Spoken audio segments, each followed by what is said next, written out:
1, 2, 3, 4, 5, 6, 7, 8. 1, 2, 3, 4, 5, 6, 7. The end of the month. Huh.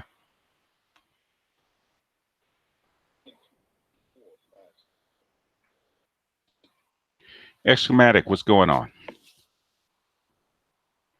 Yeah, we'll see who shows up. There's been,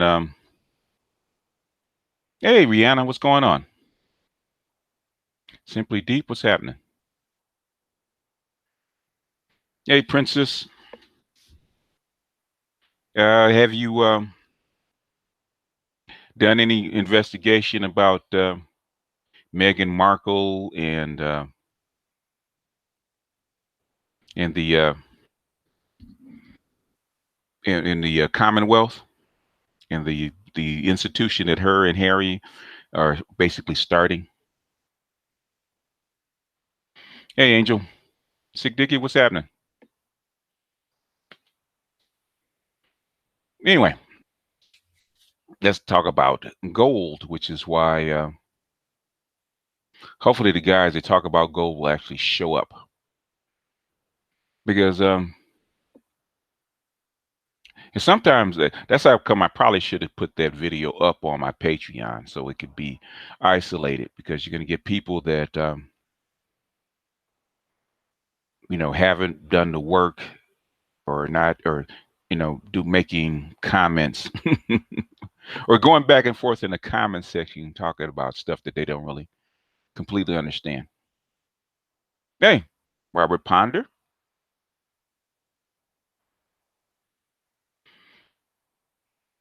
Especially talking about the gold standard. And that's how come it's important to actually go over the book and go over exactly the history of the Bretton Woods system and what it was actually about. Because the Bretton Woods system actually came from Keynes, because Keynes didn't want to go through the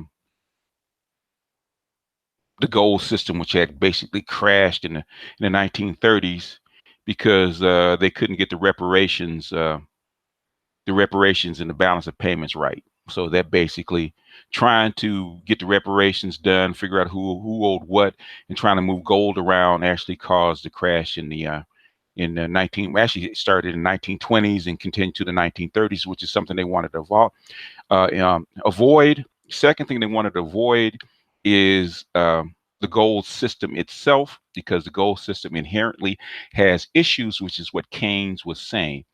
Okay. Um,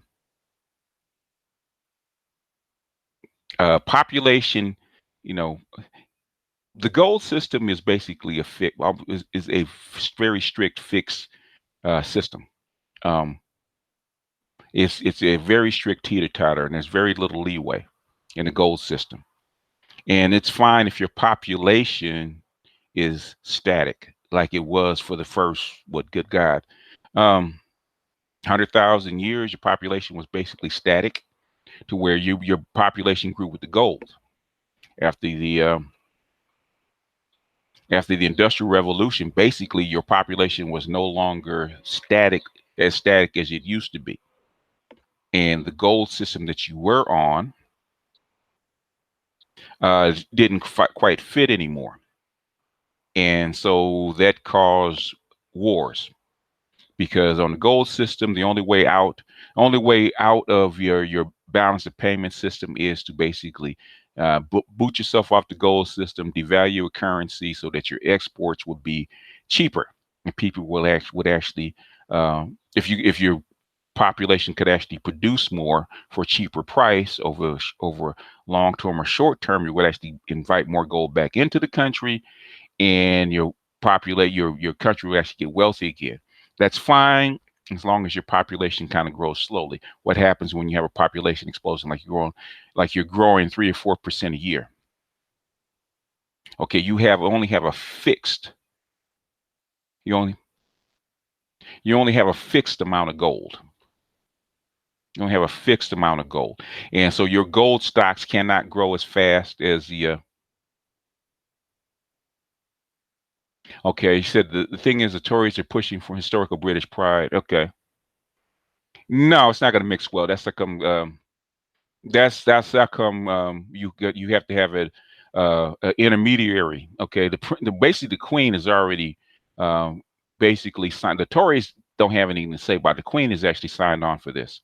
So and she put Charles in charge of doing this. Charles and Harry in charge of doing this, because the only way for Britain to survive um, post Brexit is for them to rebuild the Commonwealth. Basically, all the powers in the Commonwealth. It's not. It's not with Britain. So Britain's going to have to come way, way down. France will too.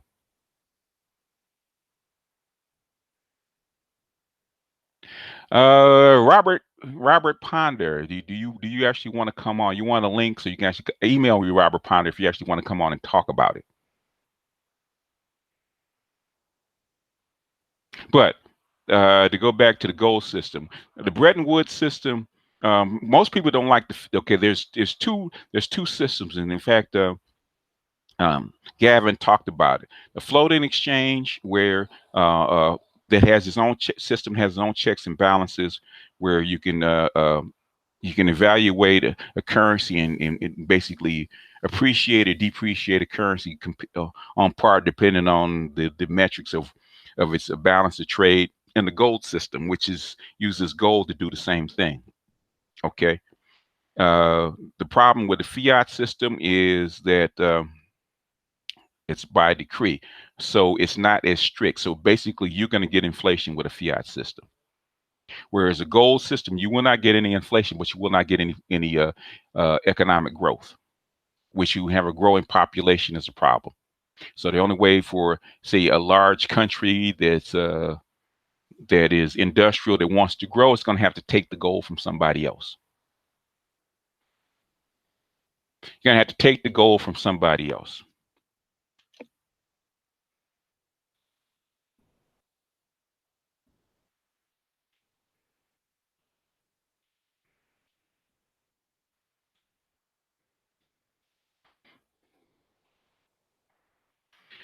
And that's what happened because France is very good for forcing people off the gold system. They caused about 3 wars pushing people off the gold system.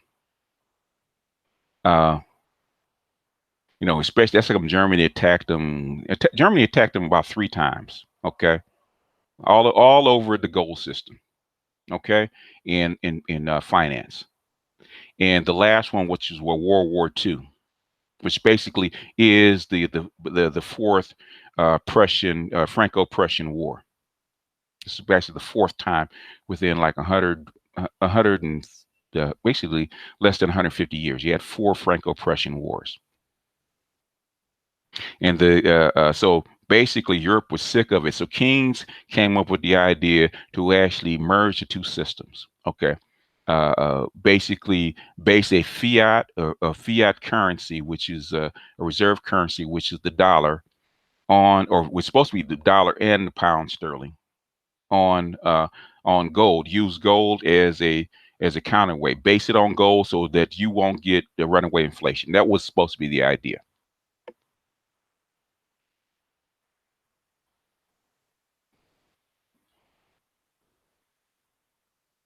Yeah, you had 4 of them. Yeah, Napoleon. Most people don't look at it, but the Napoleonic Wars was the first Franco-Prussian War, because most of the German states were the ones who fought the first war, which ultimately, the Russians basically defeated Napoleon. That was the first time. The second time was the official Franco-Prussian War in 1871, where they invaded France, and the third one was World War One. They invaded France again, and the last one was World War II. So you had 4 of them, but most people don't look at it that way. And basically, every time they did it, it ripped Europe up. So they were tired of that, and King said, "Let's base it on a different system now that the Americans hold all the cards," which is there's a lot more involved.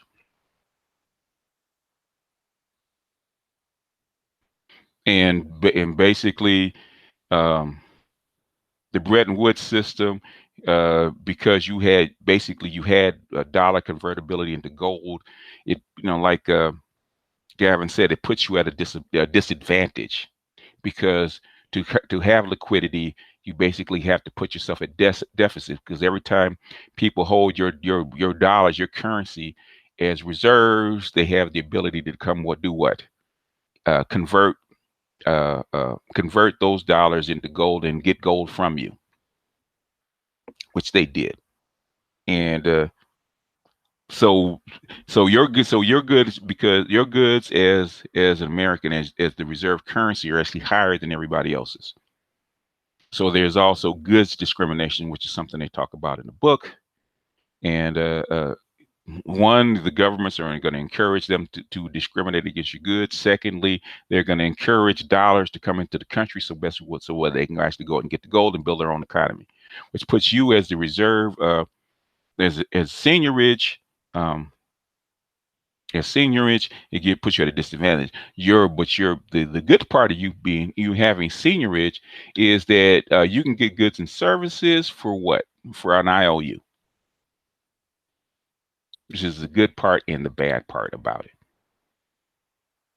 Now, if you look at the book, they were, because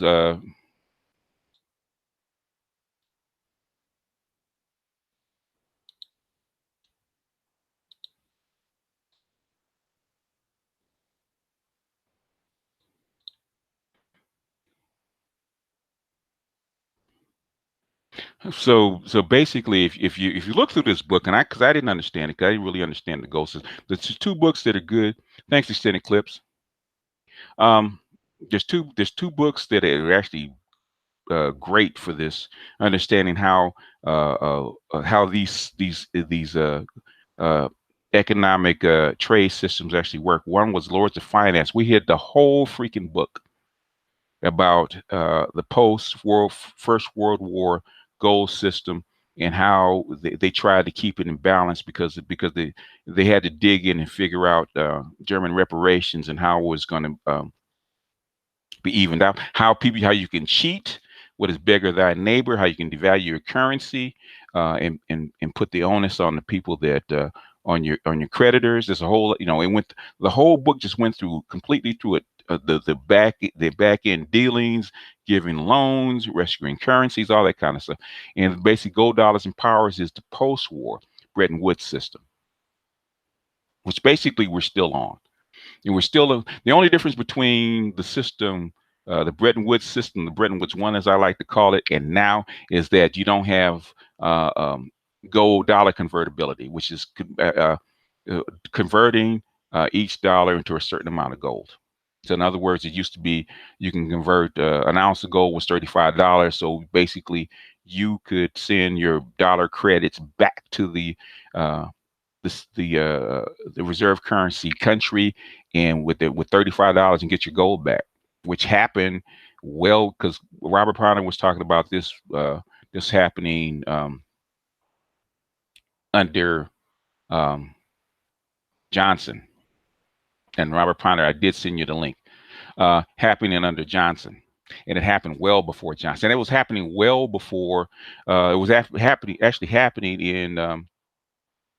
under Eisenhower in the 50s, even before the book picks up. And there's something that I caught that I didn't catch the first time because um, Gavin didn't emphasize it, but I caught it the second time. The French were actually trying to drive the United States off the gold standard because they were pissed off about the Suez crisis, because Eisenhower strong armed the British and the French, to get out of the Suez without a battle, get Israel, Britain, and French out of the Suez, out of Egypt, without firing a shot, by threatening to not rescue their currency.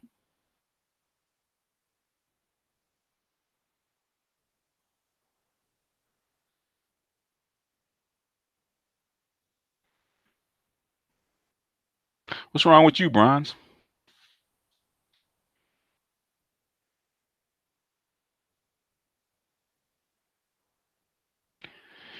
Anyway, let's see if he's going to join me.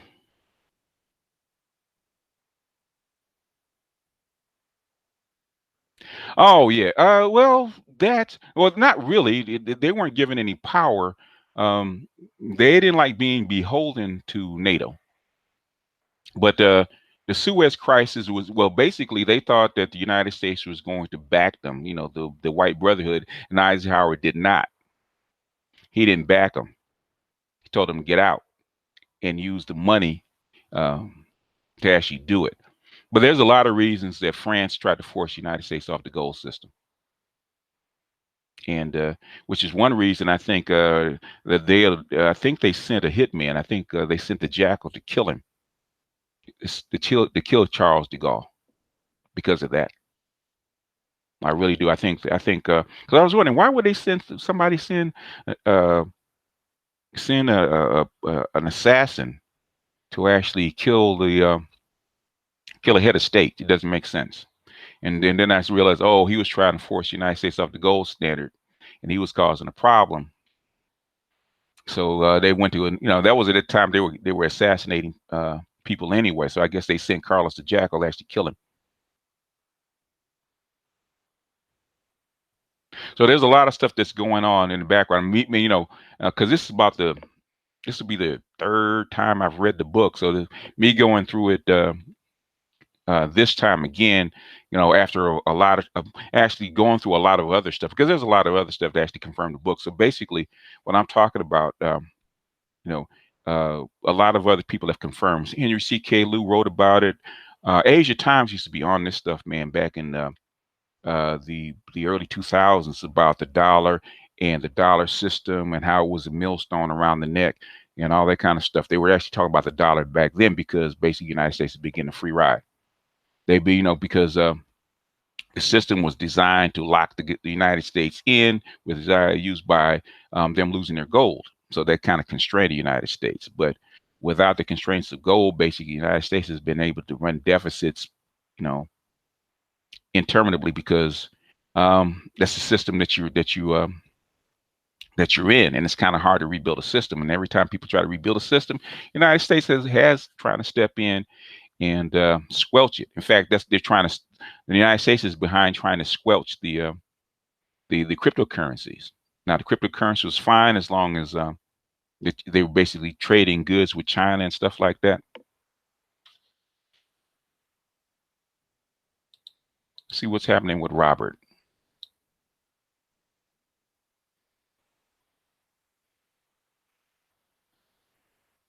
All right, I sent him a link. Okay, I thought somebody talked about your rehab, so I thought you were hurt or something, Bronze.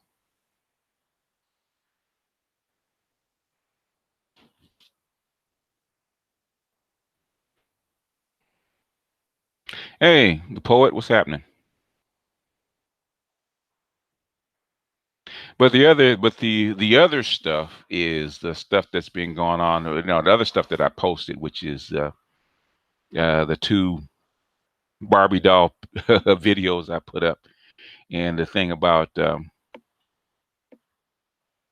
black people or black men fighting white supremacy. Like white supremacy hasn't had a constant struggle between black and white men for 300 years. Like it's just all of a sudden black men just gave up.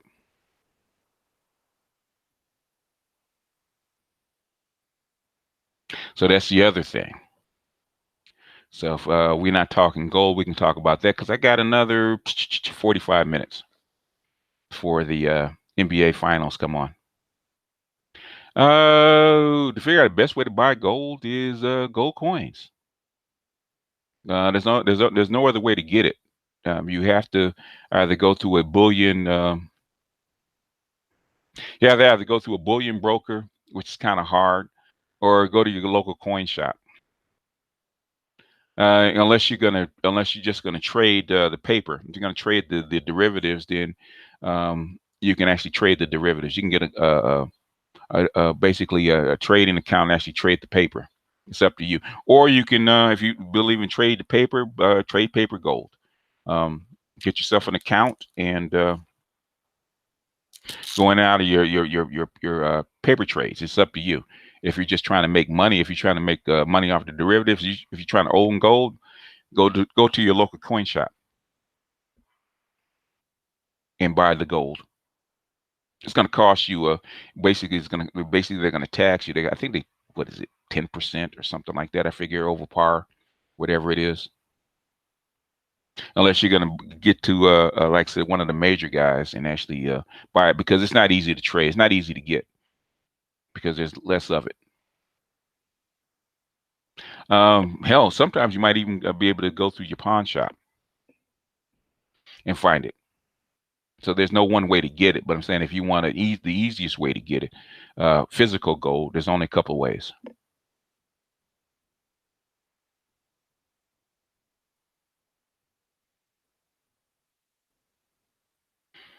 Muscles. Yeah, well, yeah. If you throw it in the street and it goes to the ocean, basically it's going to concentrate in the food. Well, basically you can get high off your muscles. It's a good way to get high.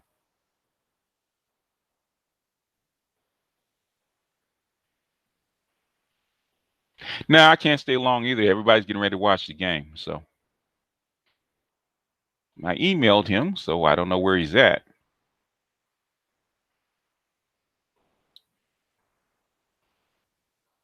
Let's see if he's still in here.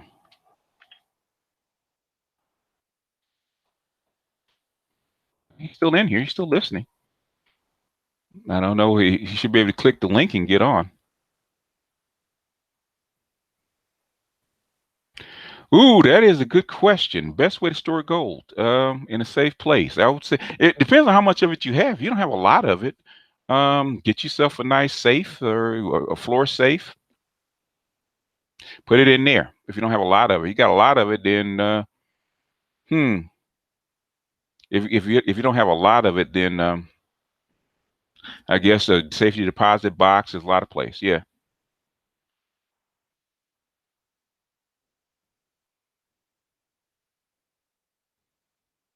Well, the thing I wouldn't worry about seafood as far as mussels, I wouldn't worry about that. I'd be more worried about radiation than I would be about opioid personally.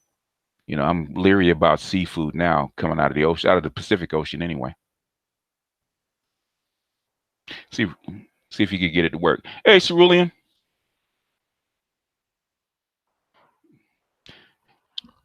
you want to jump on for the for what? How much we got? Time we got for 45 minutes, Cerulean, if you want. Email me if you want to jump on.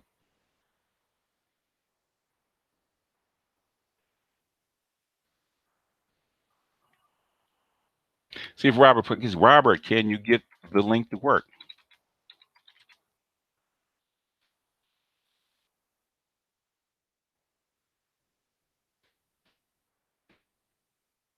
If we can't get the link to work, then we have to work through the chat.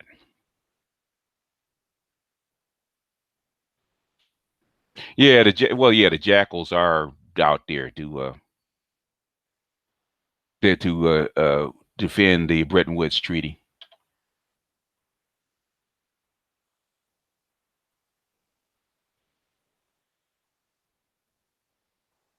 Yeah. There's a lot of the Treaty of Versailles. There's a lot of things that led to World War II. The biggest thing is uh, the Depression, because during the Depression they had to forgive all Germany's loans, basically reparations debts. Once that happened, then Germany had the money to rearm. But by that time, Hitler was already there, and the Germans were already pissed off at the French. So basically, the old rivalry just geared up again. But the thing is, you can see the United States defending this the dollar system as it is, because they do depend on, and the United States has tons of debt out there, dollar debt. Every dollar in reserve out there is a debt. That's what people don't realize. So people look at gold stocks and they looked at bonds. Hell, just the bonds alone, the United States owes at least $6-7 trillion in treasuries by itself. We're not even talking about the currency reserves that are out there that could potentially come out. So we could be talking about $20 trillion worth of currency reserves that could come back to the United States. So they have a definite interest in keeping the system as it is, which is why they attacked Venezuela when Venezuela started their petro, as far as cryptocurrency. You notice as soon as Venezuela announced the petro or announced the crypto and were trying to get off, Venezuela and Argentina were trying to use cryptos to get off the SWIFT system. All of a sudden, the cryptos got attacked because nobody cared before then. Nobody cared before then. So what I was trying to explain to a lot of people when I put up that gold article is that gold is a way around gold is a way around the SWIFT system, around the dollar system, which is exactly what the article says. Iran's been using it. Iran's been using that gold to get around the dollar system for hell since 2005. When they first put them on sanctions, they've been using that since 2005. They've been using gold. They've been trading with India. They've been trading with China. They've been trading a whole bunch of other people in gold since 2005 to sell their oil. They've been selling the oil. How do you think they sell the oil without the SWIFT system? They haven't been allowed to use the banking system for 13 years. So how do you think they've been doing it? They've been using the base metal gold, which is why Turkey is actually getting their gold back because they're anticipating sanctions from the United States because Turkey's getting ready to flip. You can jump anytime, Cerulean. I'm just running my mouth. Oh, greetings, team BGF. Hey, Uh, I got you at a decent yeah. hour now this time, Oh, yeah. You know that. You know it takes like a week to recover from Saturday. huh? but um, a lot of what a lot of people do, and I had to learn this. I'm not saying that I'm a genius. Okay, I had to learn the same thing. Okay, um, you can't silo all these things. Financial, military, and political are all intertwined, and each one of them are tools, and they will use whatever tool is appropriate. If they can't, okay, political is always first. You always talk to the people first. You send the diplomats, you sit down, have a chat, see if you can work something out. Can't do that. That's when financial sanctions roll in. Well, Financial, yeah, you know they yeah. tried. They tried that with the Treaty of Versailles. Hmm.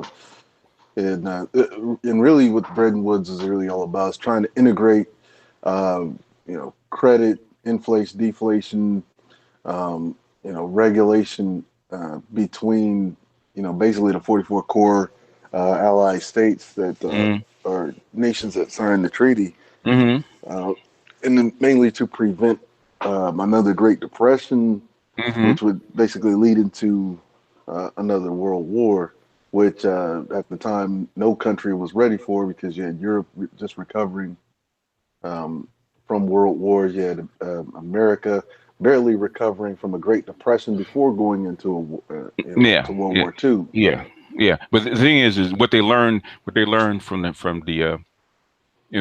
first from the after effects of the First World War that they didn't repeat after the Second World War is one, um, they didn't allow Germany to go into a depression. Okay. Secondly, thing they didn't allow Germany. Well, they did three things after World War II. Okay. One, they divided Germany, took Prussia, and separated from the German tribes. That's the first thing they did. They said, okay, uh, Prussia's been. It didn't. All this crap started with Prussia. So guess what we're gonna do? We're gonna take Prussia. We're gonna give them to their enemies, and we're gonna give them to Russia. Since the Prussians just killed 22 million Russians, we're gonna go ahead and let the Russians have them. So East Germany, they Hmm. just cut off. They just, because Berlin is the capital of Prussia, they just cut Berlin down the middle, and took Prussia and sent it to Russia. That's where the divide came in. So it wasn't that Russia took Germany or took East Germany. It was given East Germany to separate them from the rest of the German tribes, and they kept the West Germans, which is the biggest body of them, um, in the West, and they didn't allow the Germans to arm themselves, so they would be Well, dependent. that was the entire reason they put the wall there. Or to keep the The Prussians entire on one side. Huh? Yeah, Yeah, yeah. yeah, yeah. To keep, yeah, because the Prussians were the problem, or the Prussians were perceived as the problem. Which you basically, once they're in a mix, you really can't get the Prussian aristocracy out of Germany completely because you don't know who's who, which they didn't. But um, and then the second thing, they didn't allow them to arm themselves, and the third thing they didn't allow is go after reparations from Germany.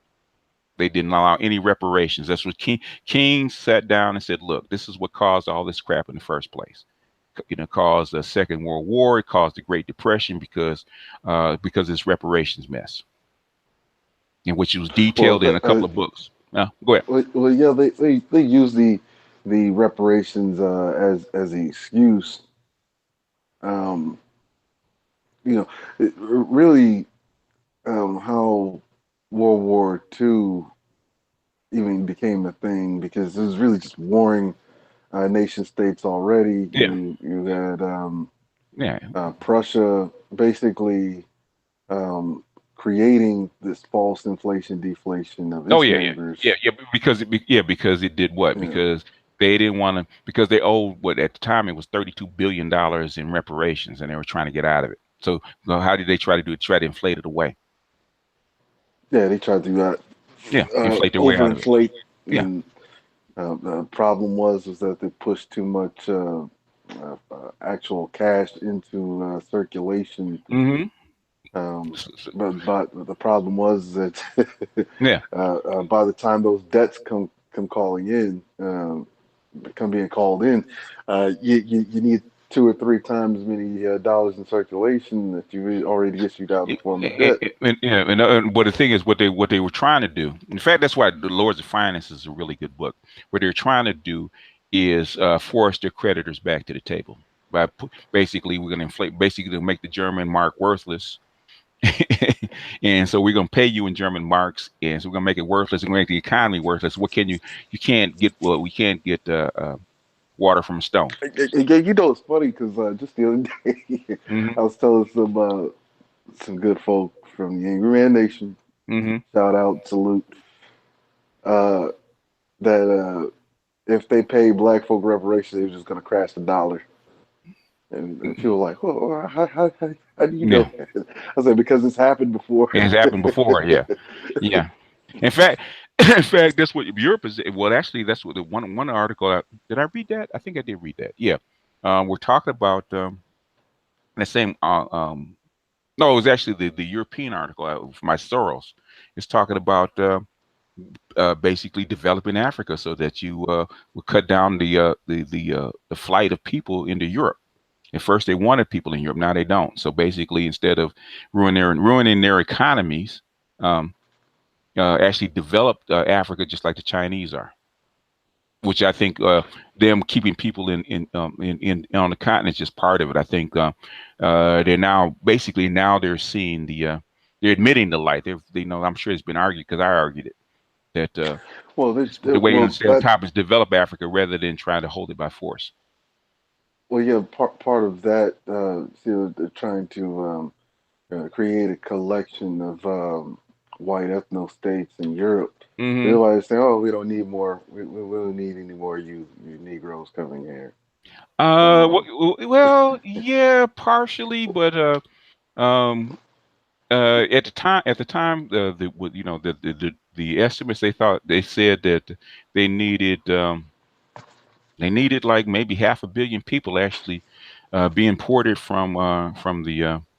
hmm from the Mid East and from Africa at the time. So I don't know if I get the thing. I think they Yeah, overestimated. which in the UK, I mean, the foreign nationals nearly outnumber the domestic population. Yeah, because And they're not so, reproducing. But the thing is to just to maintain some kind mhm. of stability, economic stability, because you're not producing babies, you're below replacement. They have to. That's what they're.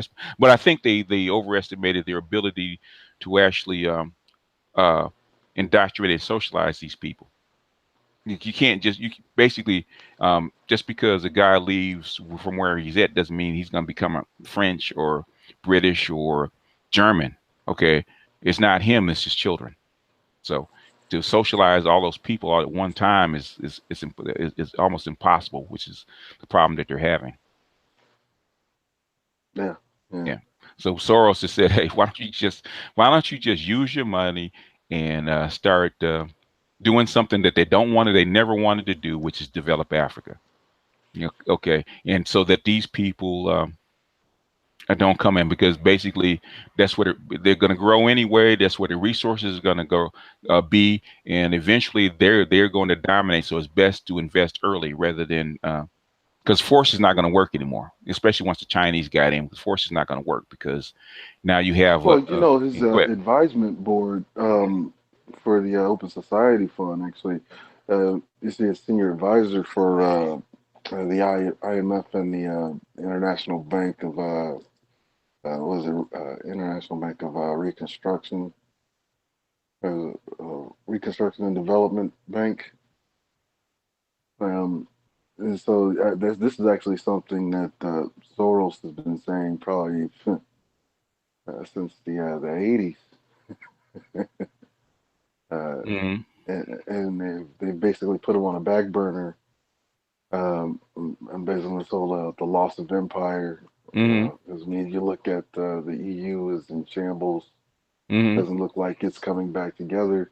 And No, well, come on. Let's keep it 100. Keep it funky. Okay.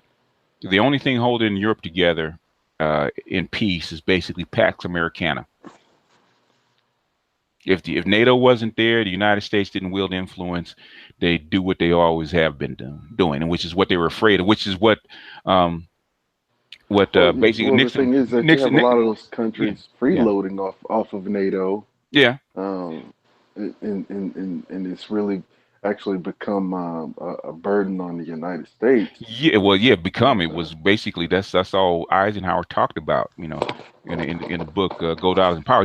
He was they were talking about that in the 50s. They said, wait a minute, Eisenhower, this is supposed to, they said this was supposed to be temporary. Okay, it's supposed to be temporary. We weren't supposed to stay.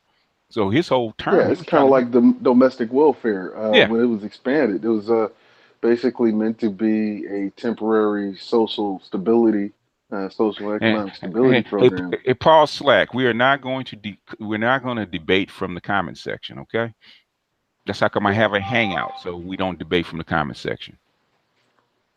And you know, Britain, for instance, big freeloader of United NATO. Israel, huge freeloader. I mean, they actually was a good portion of the human resources allotted to NATO Hmm. are used for the defense and benefit of Israel.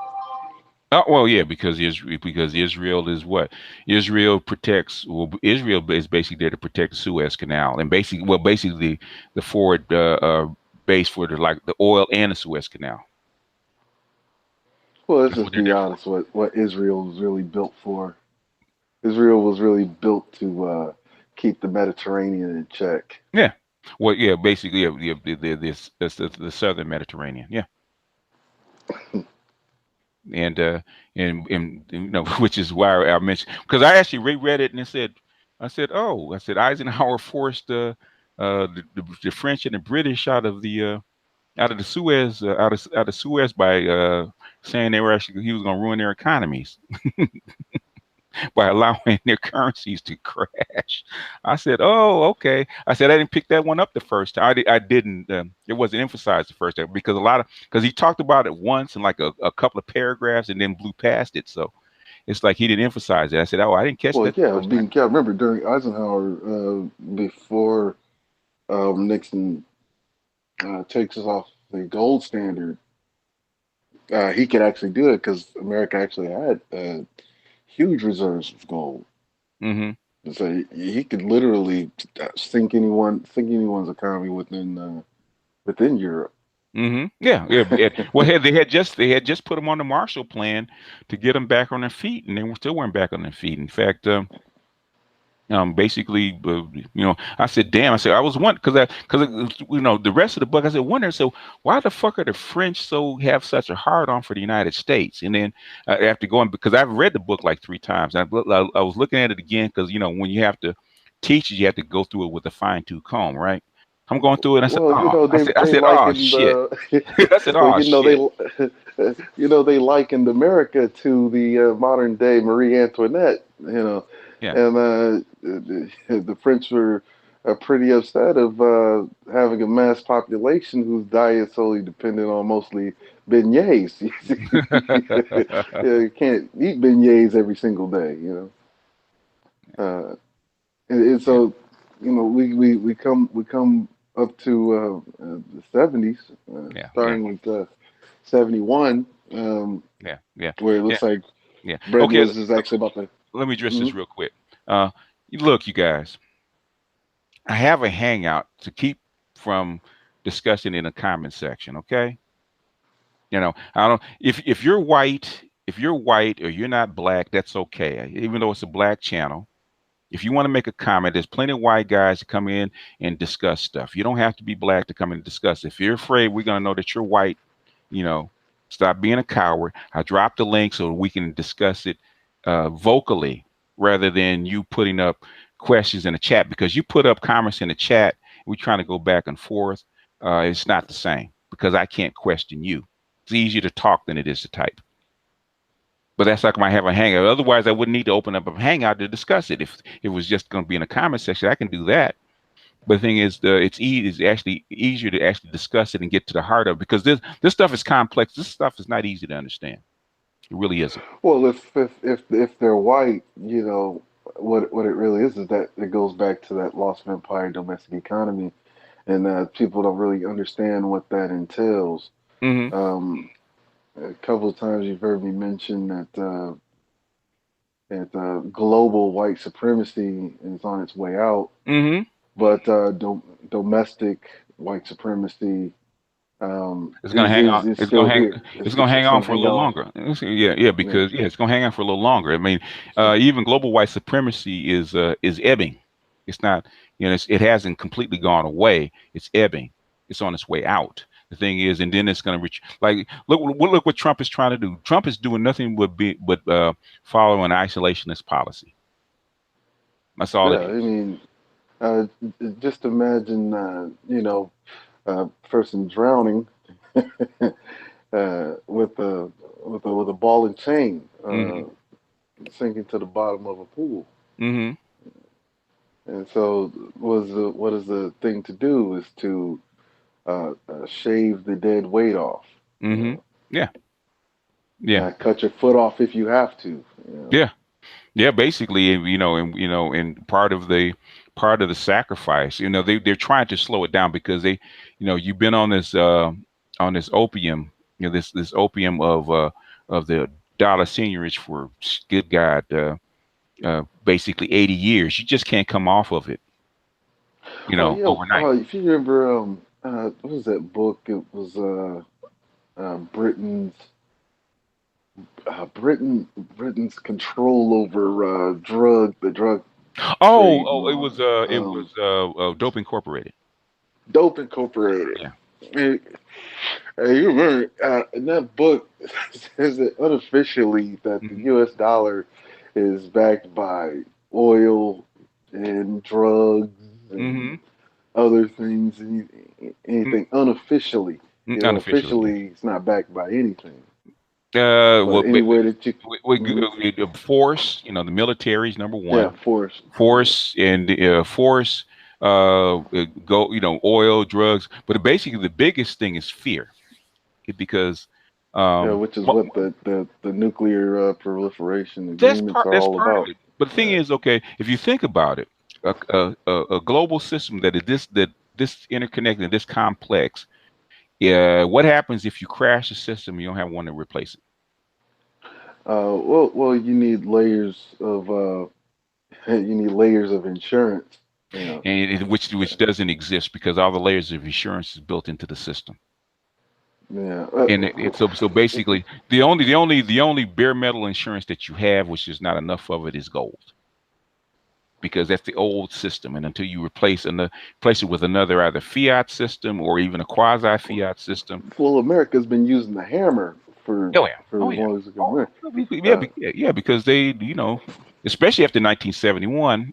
They've been using the hammer because they benefit. America. I don't think America's ran a positive trade deficit since hell since the 50s.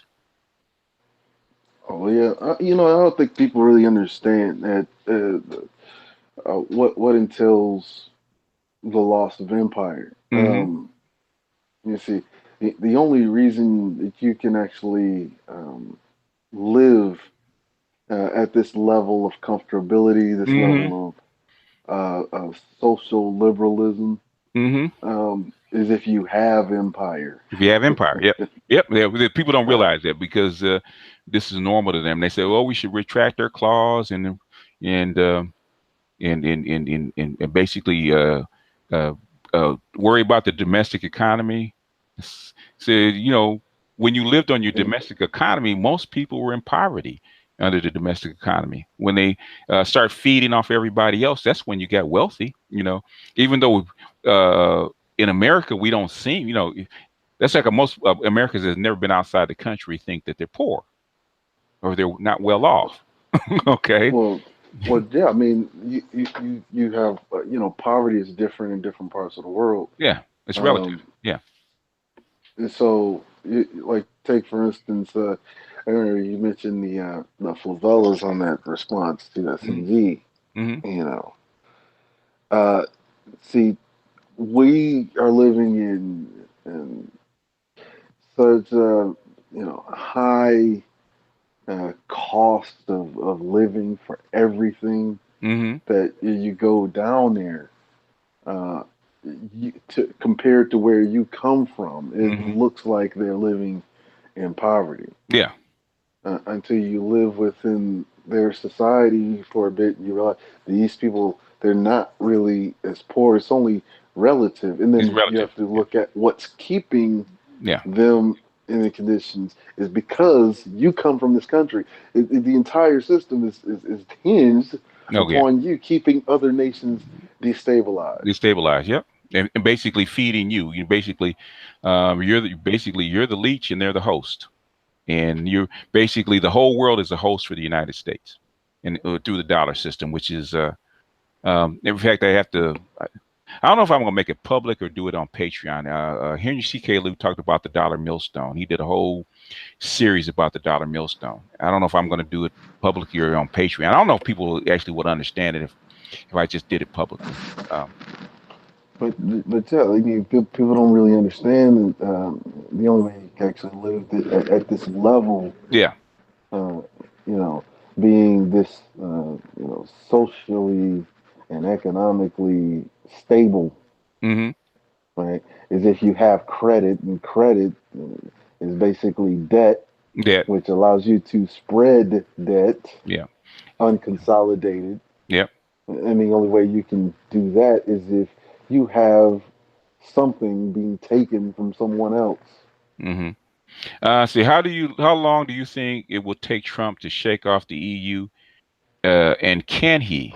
Um, can America survive as a 50-state corporation without the nope, No, nope, can't. they can't. No, I mean they can survive. The thing is, when you say survive, what do you mean? That's the whole thing. What you mean, wholly standing on its own?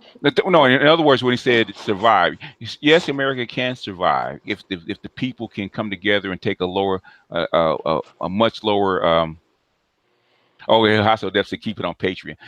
Take a much lower standard of living. If you want to live like a Chinese peasant, yeah, it can stay together. But do you want to live like that, or would you be happy living like that?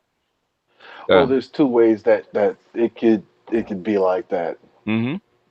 One way is um, if you sent every single one of your sons to the military to hold up empire. I mean, if you want to do that, by sacrificing all of your sons to the Mm-hmm. military, so that way you can maintain empire in this way of life. Mm-hmm. Because the soldiers that hold territory, uh, you don't really have enough drones to do so Mm-mm. Well, Jones don't hold because territory. because drones still need operators, Mm-hmm. and the only thing they're meant for is to support troops which hold territory. Mm-hmm. So if you sacrifice all of your sons, yeah, yeah, Yeah, yeah. you'll be I able mean, to live yeah, like yeah. yourself. Well, at this level, but basically, and maybe at this point in time, that might not even be possible. You know, that might not be possible because now you have a Yeah, counterbalance. You know, if you I had mean, done it, if you had done it like 30 years ago, you have done it like in the 60s, basically, what Johnson and Nixon were trying to get you to do. Like 30 years ago, you have done it like in the 60s. All right, you're gonna have to turn off your YouTube feed. Christopher, turn off your YouTube feed. Okay, can you hear me? Like we got you. Okay, can you? Am I still reverberating? No, Okay, great, thank you. Hey, BGS, what's your opinion about these tariffs? about the Uh, uh, about uh, the tariffs with Canada, the EU, and Mexico. uh it's I, basically it's kind of hard. It's kind of hard to understand what they're actually aiming at. He's been talking about a isolationist policy for well, basically since he got in office. America First is an isolationist policy, and Well, how to extract yourself from the global empire that you've built and try to go back isolationist has to be done very carefully because there's too many interconnected parts. So I'm just thinking because it will affect NATO, won't it? well, no, it can't affect NATO because we control NATO. Well, I understand that, but I'm just looking at, like, take for instance, I was looking at your thing yesterday dealing with gold and other things versus the dollar, and Hmm. all of a sudden there's this issue dealing with Turkey. Yeah. And when I'm thinking about Turkey, because Turkey is part of NATO, but for No, some no, reason, no. Turkey has unofficially left NATO. He oh, unofficially left NATO when NATO tried to impose a coup on him. Once they tried to forcibly extract him out of office and they failed, he was basically finished with NATO. so in essence, so Turkey is actually in the sphere of Russia and China influence. Yes, he is. Okay. And he's been so since the coup, and everybody knows it because NATO's trying to figure out how it's going to get its missiles back out of Turkey. Oh, They've okay. been trying to do that for a year and a half. Okay. So as far as Turkey being in NATO, officially, yes, they're still in NATO. Unofficially, they're gone. Mr. Sulin, probably, who's an expert at this, probably will back me up on this. Okay. But Well, the because problem is what happens when you have spent years upon years building empire, putting bases, strategic strike support bases, Hmm. uh, in all of these countries, especially allied countries like Turkey, Hmm. formerly allied countries like Turkey, and then but you Turkey but ends you up actually siding have to with the think new about kid on the Poland. block. You got to think about And Poland what and Hungary too, because they're now part of NATO, and but they're becoming more nationalist. And this is the thing, like with NATO, more NATO is more of an integrated unit. But when you have a certain amount of nationalism, especially like in Poland and Hungary, Hmm. now it's getting to be Italy, especially with Greece. You're going to have some problems within NATO. Well, the thing is, okay. There's two different ways you have to think about it. One is your domestic or internal economy and your external economy.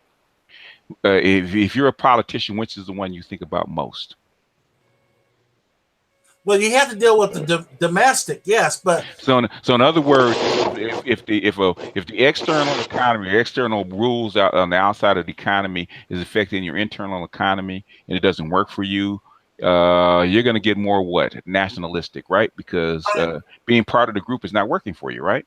well, that's a good question, and the only reason why I'm thinking about this because now he put this tax on so-called German luxury cars, and Hmm. that's going to affect the domestic economy, especially with Georgia He, and he, Alabama. he, he's made a call to withdraw from the Iranian from the Iran deal. Okay, he's made that call to withdraw. Okay, and the only way he can enforce sanctions against Iran is to do what? force the Europeans who are against against the withdrawal of the Iran deal. And so part of it is to force them to do what?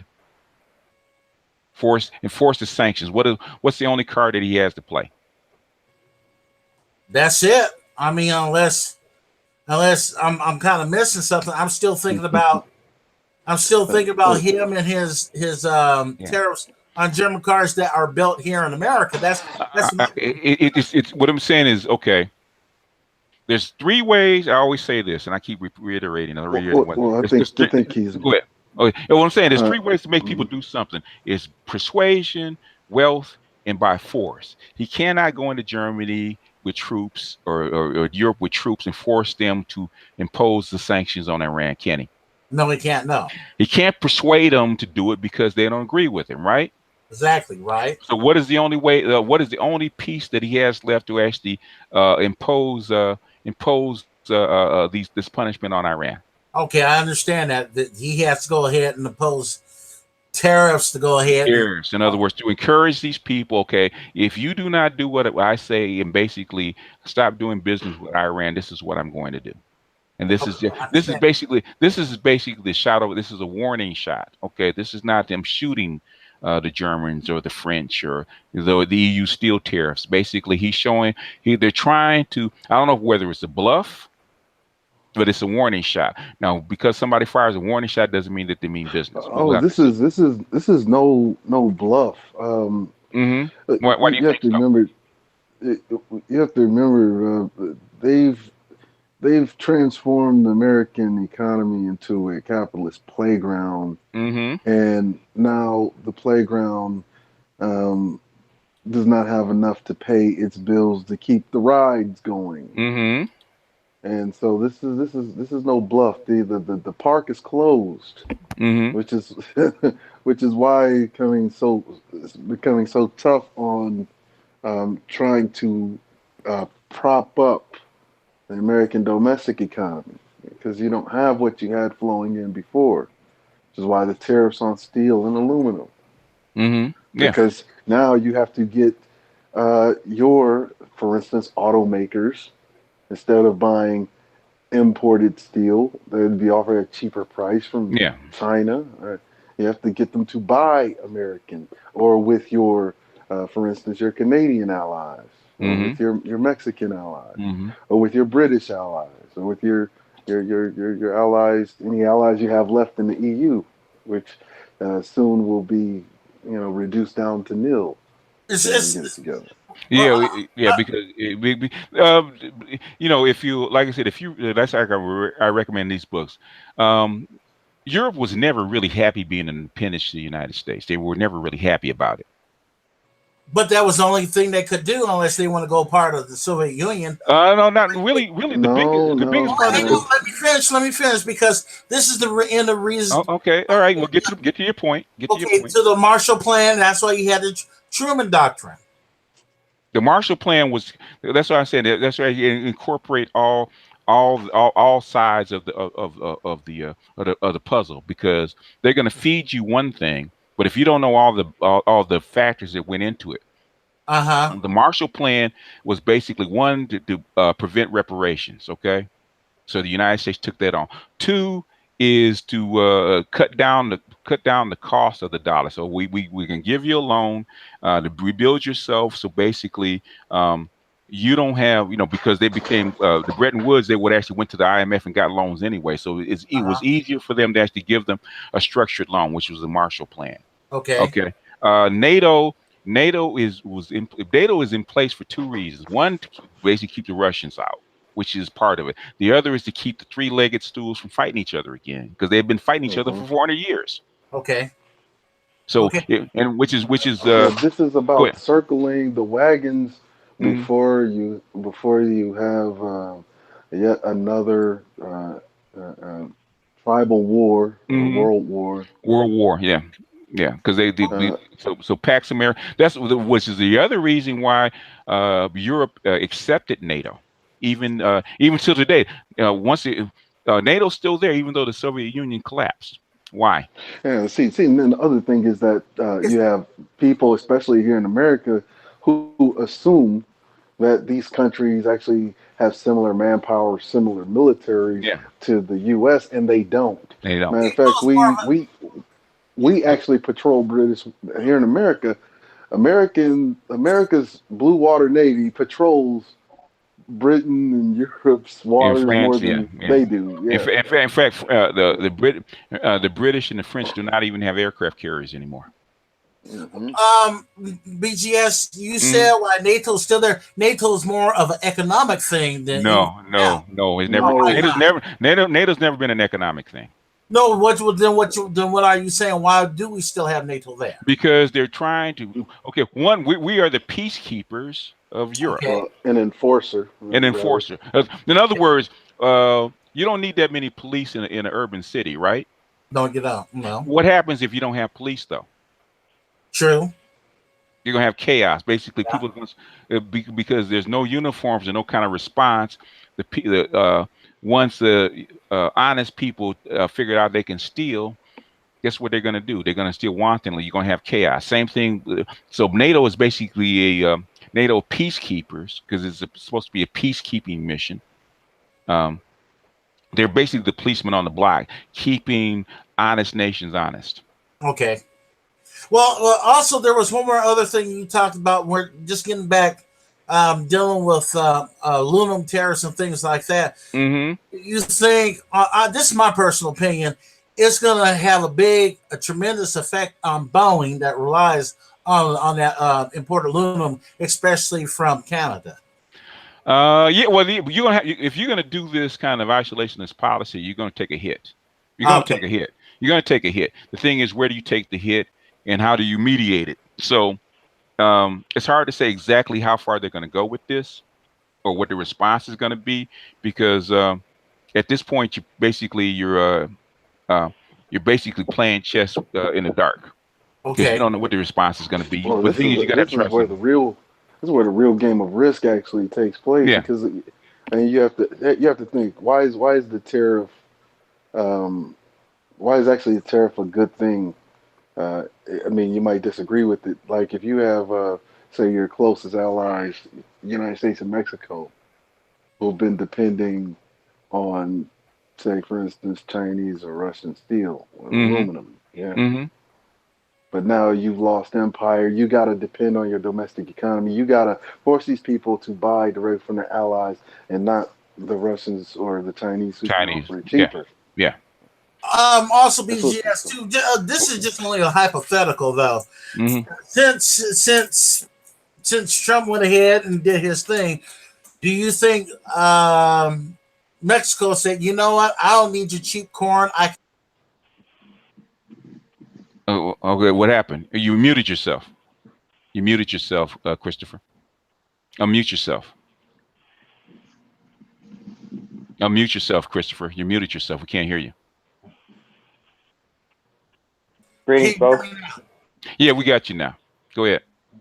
You just muted yourself again. Is somebody muting Christopher? Is somebody playing with him or what? Okay, can you hear me? Uh, We got you. Okay, Yeah. you got me. Okay, cool. Okay. You want your camera on? No, Okay. Turn your camera off. See where the camera icon is? Click it. there we go. All Okay. right.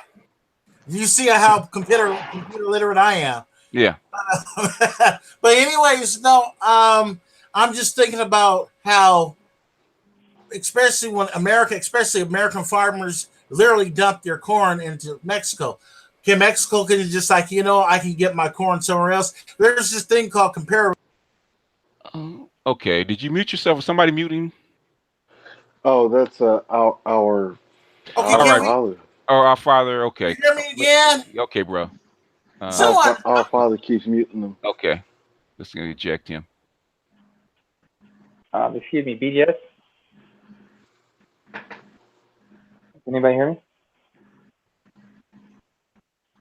Oh, hello, Neil. I have a greetings, esteemed older brother. BGS, what time did you say that the game was supposed to start?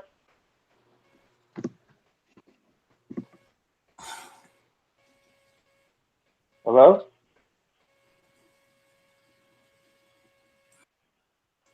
Hello? Something's going on. Yeah, BGS BCS, can is you hear me? muted. He's muted.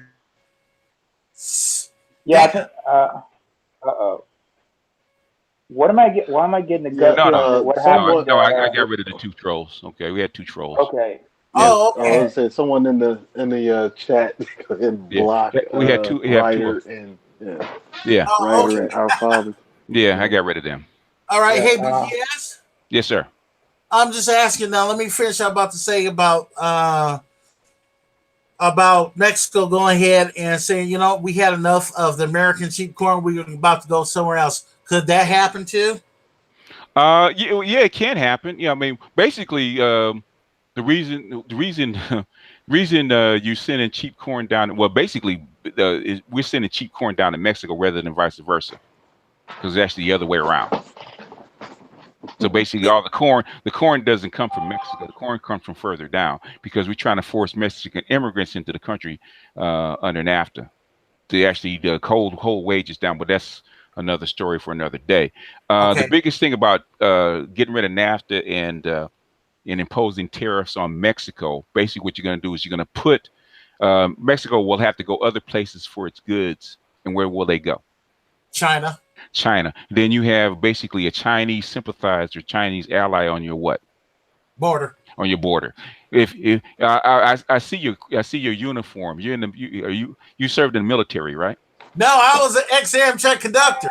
Oh, okay. All right.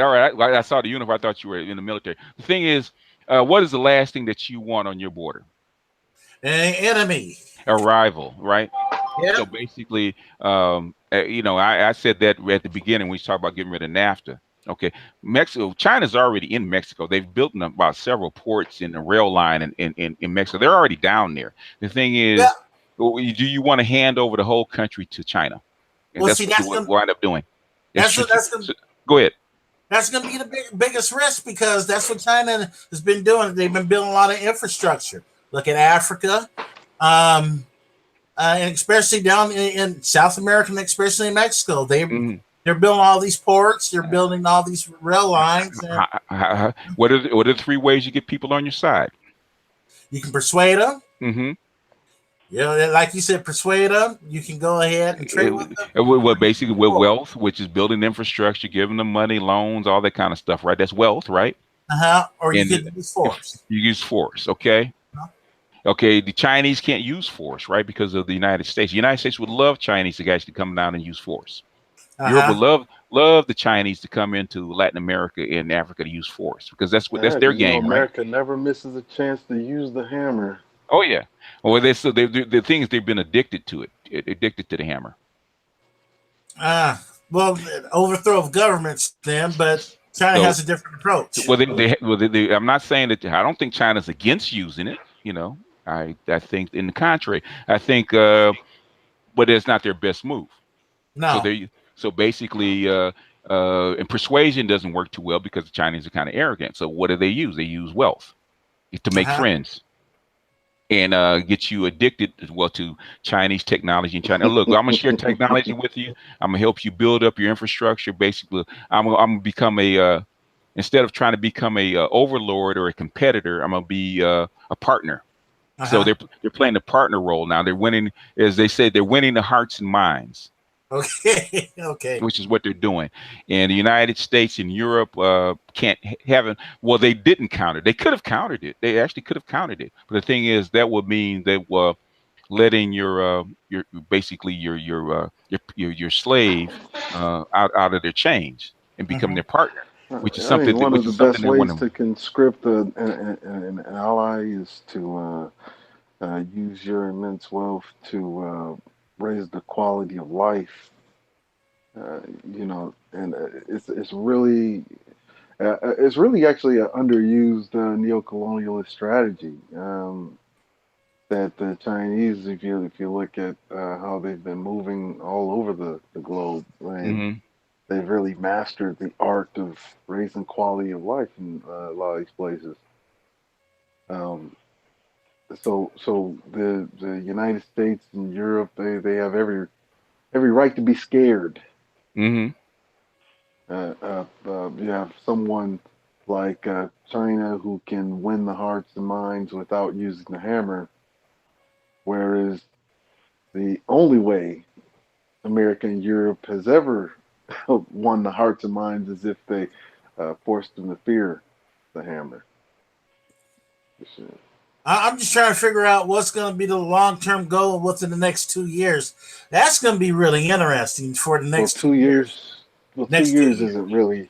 No, Well, it 2 years isn't really long term. 2 years is 2020. today, Yeah, tomorrow. 2025 is the goal set out by the Chinese, and everybody else is looking toward that particular year. 2025 is actually what they're looking at. 2 years domestically, I think it's going to be worse for for people in the United States domestically, because that's when the real effects are actually going to show up with latter 2018, but especially 2019, when the tax breaks that they pass kick in, um, when the budget actually, when the actual military budget really kicks in, where they're actually going to have to And start and cutting for the social next. services. Yeah, go ahead. Yep, and for the next and for the next 2 years and indefinitely, um, American-based corporations Hmm. will be completely exempt from being sued in federal court, whether it's Hmm. individually or by Wait, class action. you know why that is? Because they're gonna automate the shit out of the American industry right after this, and a lot of people gonna lose their jobs. They're taking away your ability to actually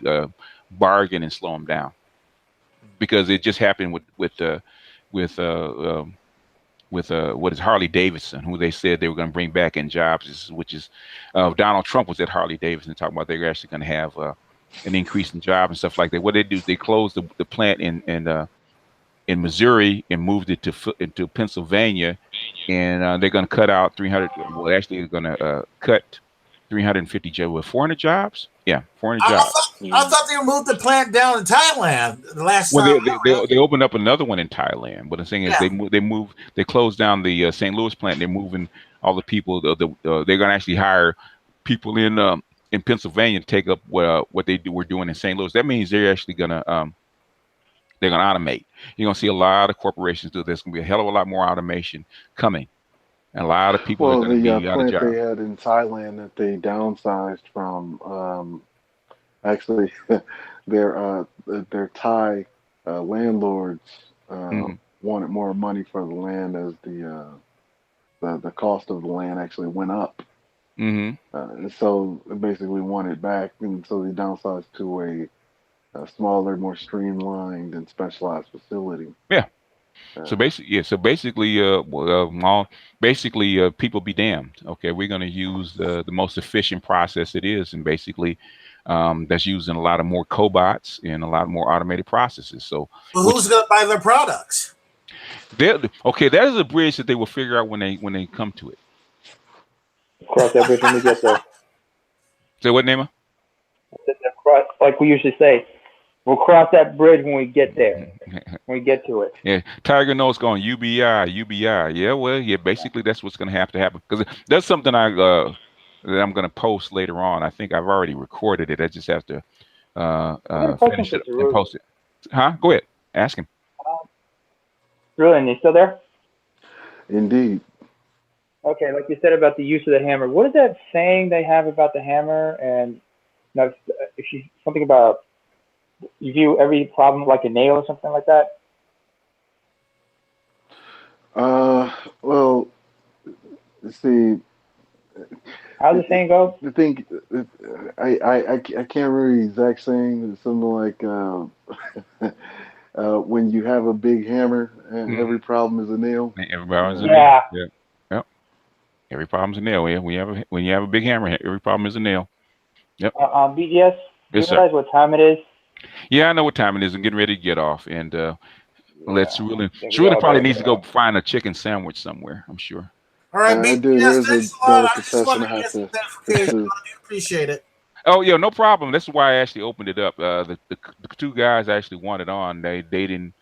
The three guys actually wanted on. They didn't want to come on. So, but they want They to. kids, man. They don't die, they I don't multiply. know why they go. Cause we go back and forth in the comment section. In the comment section. I go like we go like six. 5 or 6 comments deep, and they're still Hmm. going back and forth. Say, hey, come on, let's straighten it out, because a lot of stuff that you're saying, uh, It's wrong. Well, these are white guys that don't like you talking about what's really going on. They don't want you to, uh, they're very fragile. You Mm-hmm. know, emotionally fragile. They can't take the truth because it's actually happening. As we speak, it's As we speak, happening, yeah. and, You and it's and know, it's and it's and it's affecting them in a way. See, Okay. um, Well, okay, Sam C, do you want to come on or what? You know, do you want to come on? If you want to come on, I can give 20 more minutes if you want to come on. If but it, not, it goes we it, get it out of here. goes to show you that you see they also the government spent quite a great deal of time socializing white people to Mm-hmm. accept the status quo. Mm-hmm.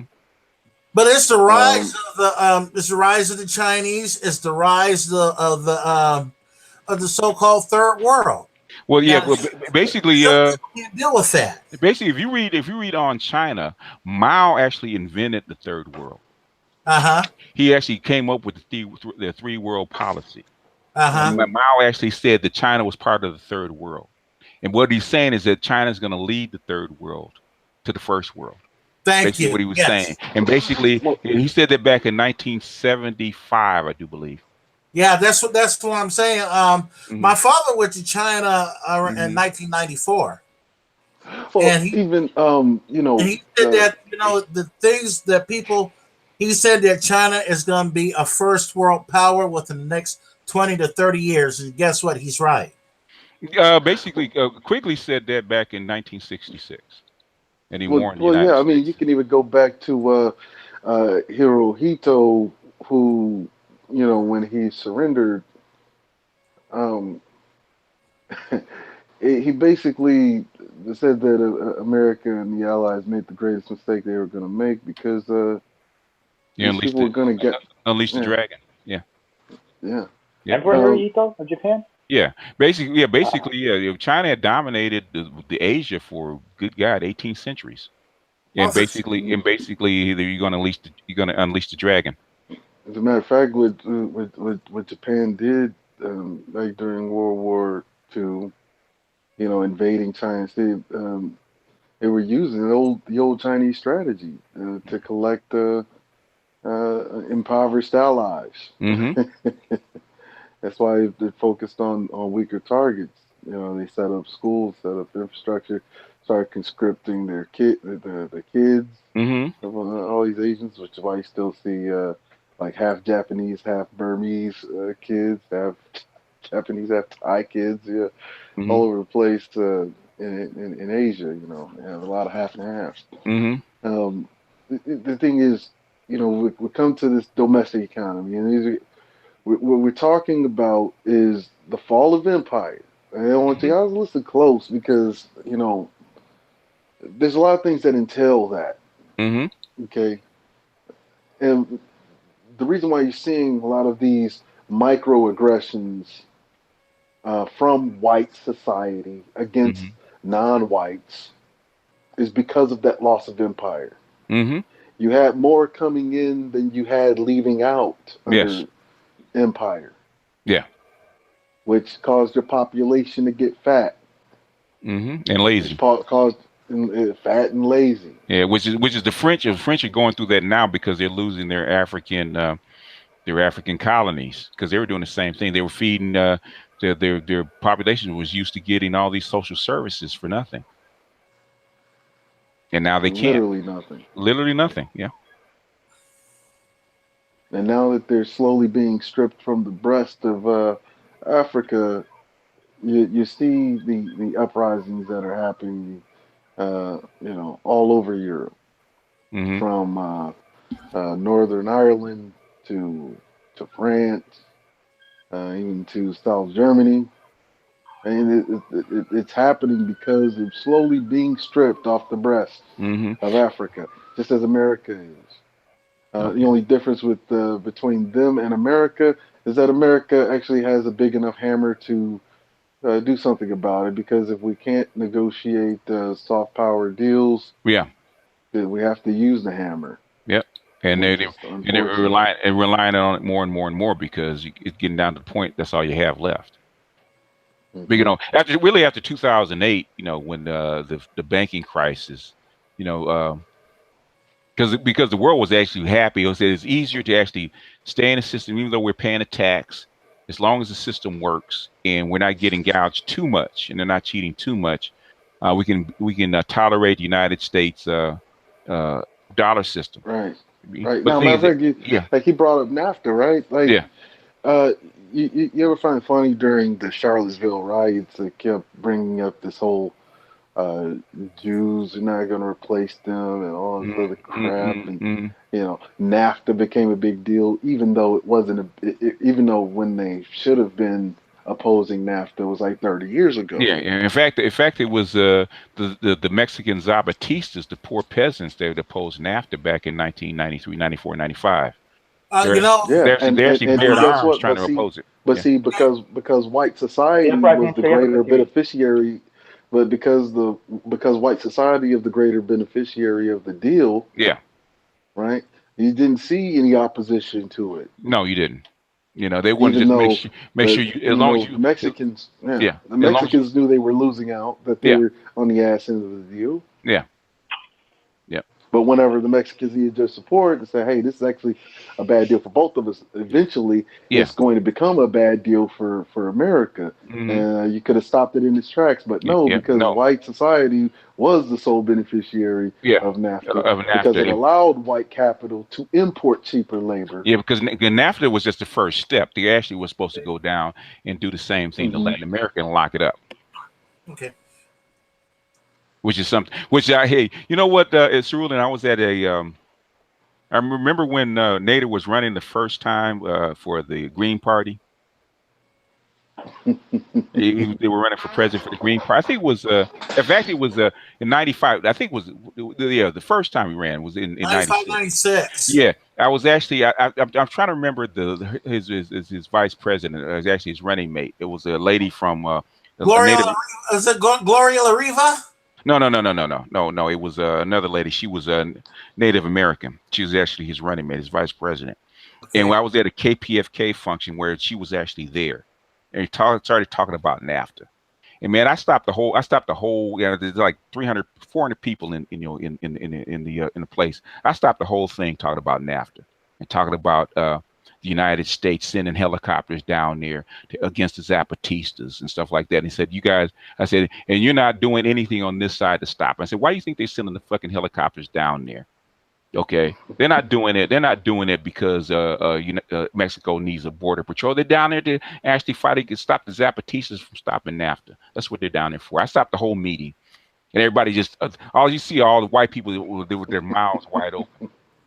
Well, like I said, I've been doing this a long time, so No, I'm very good at stopping, of having white people's mouths drop open. but BGS, Yes, sir. during the same time too, Mm. which I thought something was going to jump off was when Colosio was assassinated, and that's when I thought something was about to jump off. The only thing is that they didn't have they were okay. It had the Chinese, or had the they thought they could do it because there was nobody that could feed them weapons. The Russians were basically gone and on their ass, and the Chinese hadn't risen yet. Had the Chinese been down there, NAFTA would have never gone through Uh-huh. because they would have had to fight these Zapatistas. Zapatistas would have got weapons just like the Sandinistas got weapons from the Russians. Yeah. Basically, you'd have fought them to a standstill. But they did, since there was nobody to help them out, basically they were basically poor peasants that didn't have basically a dog in the fight. Well, all of a sudden the same what is his name? What's the Ibrador? Is it Ibrador? I think is his name. The Yeah. Mexican. Ebradoria. Yeah, down there running for president of Mexico. Uh-huh. Yeah. Yeah, he's running again because he hasn't ran in, but basically he hasn't ran in 20 years when the Zapatistas was actually trying to uprise, uprise. Sam C, if you want to get in, man, I got about 10 minutes. Hey, what's going on, fellas? How y'all doing? All right, man. Okay, you got some questions. It's the time to get them out now. Yeah, my only question is, on that gold standard you were talking about, reverting back to the gold standard, back to dollar.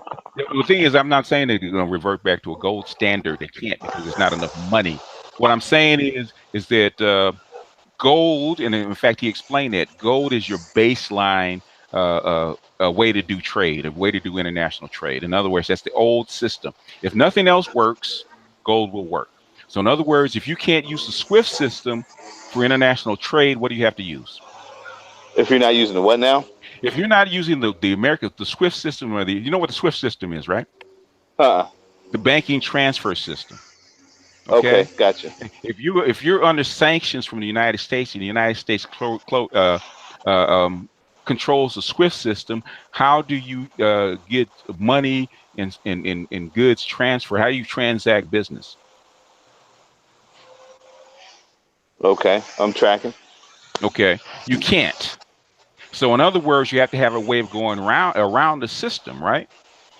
Right. Now Venezuela and Argentina tried to do that through the go around the dollar system through cryptos, through cryptocurrency, right? Right. That's what the United States did. The United States and the allies did what they do. They shut it down, right?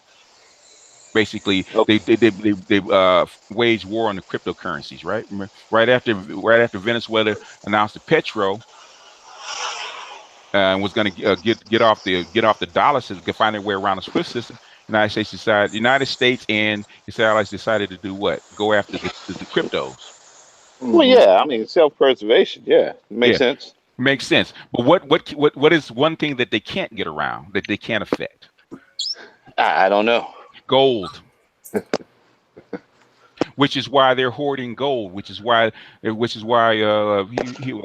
was talking about the axis of gold. It was actually in the article. I read. That's why I read the whole article. I read the whole article because a lot of people ask me questions that's already in the article because people won't read it. No, I read the article. I read several other articles from Rickard too. What did Rickard say about gold? It's fungible, right? Yeah, he said you can't steal it. You can't steal it. You can't trace it. But what is it? What is the old system that before the fiat system was actually invented? That's how you did business, right? Right. At the end of the day, you had to settle your foreign debts with gold. In fact, Venezuela did it. Venezuela had been doing it because Venezuela had been under SWIFT sanctions for, good God, since 2005, and basically they've been using their gold reserves as a not a trust. What do they call that? Escrow account. They had a $500 million escrow account. So how they got goods and traded for goods and stuff that they needed was they had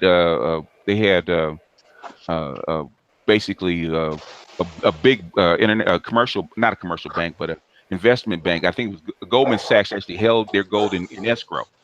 So in other words, gotcha. I need $100 million worth of parts, okay? And I need them to come from China or Germany or wherever they come from, right? Gotcha. So I know once I get my parts, and I'm going to actually sell you oil. I can't go through the SWIFT system. So the thing is, okay, I'm gonna put my gold. I'm gonna put $100 million of gold in escrow for you. If I don't come up with the oil and we can't settle the trade, you get the $100 million in gold. Because gold is fungible. Gold is good on an international level. Gold is good anywhere. Gotcha. So it's not going back on a gold system. You can't go back on a gold system because there's not enough of it. Right. But the thing is, for limited international trade, you can use it when nothing else works. So that's how come you have Turkey, you have Russia, China, Iran, and all these people doing what? Gathering gold because if gold is the ultimate fail-safe when it comes to trade, to trade. In other words, if nothing else works, gold will always work because it's always accepted. And until they actually get basically the other trusted system, which is China's yuan system, actually built and operational, you have to use a Swiss system or you have to find another way around. Cryptos, they tried it with cryptos until they shut it down. They said, okay, now it's to the point where it's actually becoming a rival currency or a rival currency system because basically the cryptos are a currency system, a trusted currency system. So that's how come they attacked it. But gold is always has been the accepted for Even what though, in last my 50,000 opinion, years. it was a big confidence scam. But you know, we have different opinions. Even gold and paper gold and gold derivatives is a confidence scam. Every instrument can be used as a confidence scam. They use dollars as a confidence scam. It's called Oh yeah, counterfeit. confidence. Dollars is definitely a confidence scam, Yeah, yeah. but it's a confidence scam that someone can be held legally liable for if it actually is a scam. Well, now it is because it's been around so long. I mean, we're not even gonna get into gold because we start getting into gold. I'll be here too long, and we ain't even talk about titanium bars covered in gold. Okay. Wow. All right, yes, I gotta go. I'm looking at the game, man. All right. Now I'm out with you. You got one more Uh, question for me, Sam, before we go? Well, I think the other thing that we mentioned in the chat thing was talking about the special draw reserves, Okay. and Special drawing rights was actually one. Okay, okay. That's like I'm always say that talk about this. That's like I'm doing the book study because the book explains a lot of things. Special drawing rights is one. Okay, if you the inherent problem when you're a reserve currency, especially if you're locked into a fixed gold, into a fixed commodity like gold, and you have a convertibility. Okay, right, basically, you get benefits by being seniors because you can actually issue IOUs. The thing is, that's also a counter risk. Okay, and the thing is, what special drawing rights was done by Lyndon B. Johnson. It actually spread out the risk.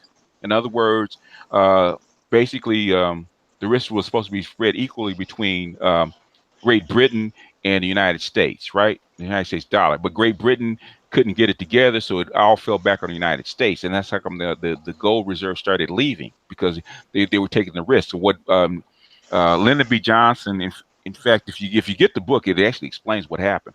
Lyndon B. Johnson actually had offered the special drawing rights so it can be a basket of currencies. In other words, all the major currencies was actually uh, put become put their assets up instead of one nation becoming the reserve currency. Basically, you put your all your money in a basket or your reserves in a basket, quote unquote, and basically that particular currency, which is special drawing rights or IMF bonds, or however you want to put it, become the currency instead. So the risk is actually spread out. That's what special drawing rights are. And especially special drawing rights. yeah, think of it like Yeah. gap insurance for currency. Yeah, basically, yeah, you're spreading the risk out. So basically, you become a cartel and spreading the risk out instead of being the sole provider.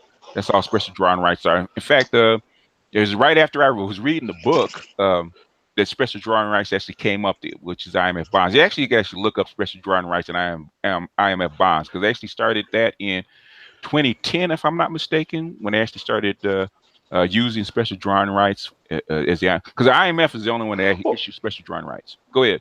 Yeah, actually, that was started in '69. No, no, I want to say. no. Actually, it was under Lyndon B. Johnson. Actually, when it was actually adopted, I do believe that was in '67 or something like that. But I'm saying they didn't. But the thing is, it had been dormant for like damn near 50 years until they actually uh, woke it back up in 2010 after the crisis.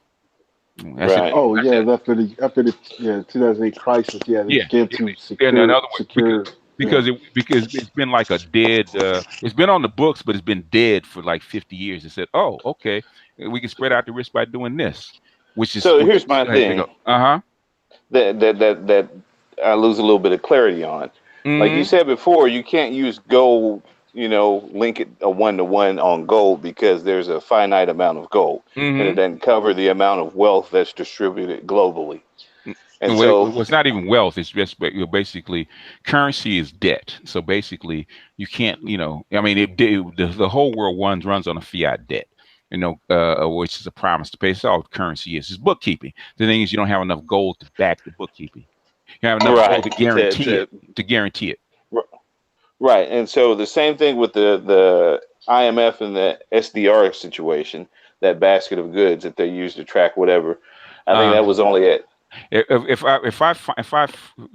I'll look it up, man. I'll actually post that section on a video explaining it because it was actually Lyndon B. Johnson. Actually, Lyndon B. Johnson did it. Actually, there's various schemes to actually spread the risk out or actually increase the amount of metal that was actually used as far as basing a currency on. And I imagine And, it can work like the Fed works here. You know how interest rate become a money multiplier, and they make sure uh, that people have to have a certain amount on hand before they could do yeah, trade and all that kind of stuff. well, anytime you have a fiat system that multiplies, like that's the advantage of having a fiat system, um, is by doing it. Because anytime you have with a fractional reserve or anything like that, that's a derivative. It's a So, Yeah. so what I'm saying is, my question is this: uh-huh. if you're limited by physical gold or you're hmm limited by not having a non-fiat currency, hmm then what's to say that the most powerful people don't coalesce around each other and try to hoard all of the resources Well, and they just have cut people out? because the And thing because the system works on trust. If you cut people out, okay, you what happens when one player has all the monopoly money? yeah, I mean, everybody rallies against him. But No, no, here's the no, no, thing: no, what no, I'm no, no, saying no, with no, no, with no, this no, no, no, situation, no, if you no, let no, me no. continue, Well, the thing is, I you was didn't. making a point before Sam, you jumped in Sam, there. Sam, Yeah, Sam, Sam. You got yeah. the question wrong. No, I hadn't No, no, finished my question, I, but go ahead. I know you got the question wrong because the question that I was asking you, that's where the answer is. What happens when one player gets all of the monopoly money? The game is over.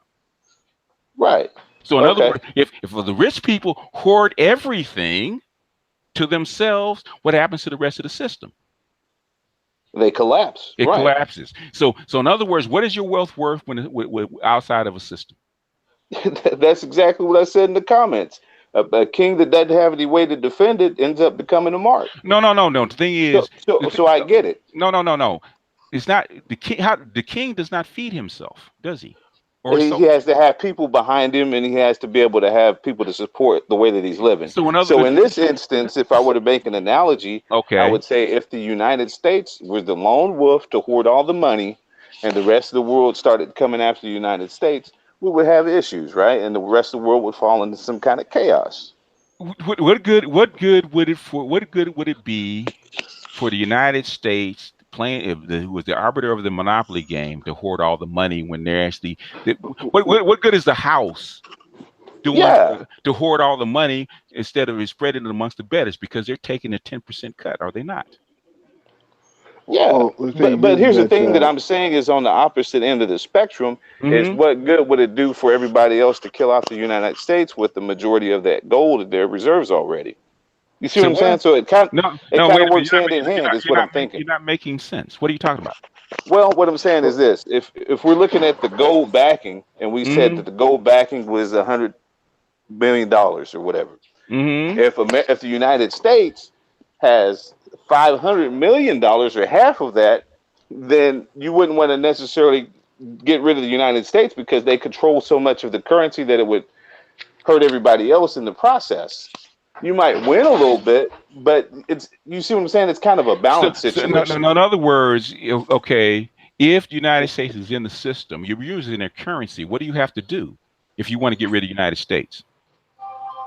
You would have to establish a whole bunch of trust amongst In everybody other else words, in the world. you'd have to build another system, Right. which is why the well, United see, States dollar is still here. Okay, the that's why thing it's still is here. that the most powerful people actually already did get together, which is how Bretton Woods was created in the first place. hmm That were hoarding all of the gold, and what Bretton Woods was about was creating equitable so that one nation doesn't go into decline.